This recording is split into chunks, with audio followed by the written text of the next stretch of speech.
بسم اللہ الرحمن الرحیم۔ السلام علیکم ورحمۃ اللہ وبرکاتہ۔ عابد راجہ چینل کی طرف سے آج میں اپنے دوستوں کے لیے جادو سے بچنے کے لیے کچھ احتیاطی تدابیر لے کے آیا ہوں۔ اس سے پہلے میں اپنے تمام دوستوں سے گزارش کروں گا کہ اس چینل کو اگر آپ نے سبسکرائب نہیں کیا ضرور کر لیں، بیل آئیکن پہ کلک کریں، ویڈیو کو شیئر کرنا نہ بھولیں تاکہ آپ کے دوسرے دوست بھی پڑھنا سیکھ سکیں۔ تو سٹارٹ کرتے ہیں۔ بسم اللہ الرحمن الرحیم۔ دین اسلام نے اس جادو اور ان جادوگروں سے بچنے کا ایک بہترین حل دیا ہے۔ وہ حل اور طریقہ کار یہ ہے کہ سورہ بقرہ کی تلاوت کی جائے۔ جو دوست تلاوت نہیں کر سکتے یا قرآن پاک نہیں پڑھے ہوئے، کم سے کم اپنے گھر میں ٹی وی پر یا موبائل پر سورہ بقرہ روز پوری اپنے گھر میں چلا دیا کریں تاکہ وہ چلتی رہے اور اس کی آواز گھر میں آتی رہے۔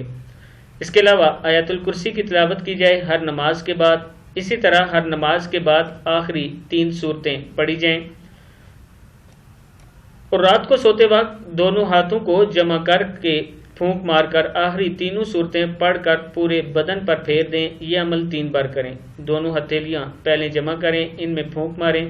پھونک مارنے کے بعد تینوں آخری صورتیں پڑھیں اور سارے بدن پر پھیر دیں۔ تیسری بار اسی طرح کریں۔ یہ عمل کل 3 مرتبہ کیا جائے۔ صحیح بخاری میں موجود ہے۔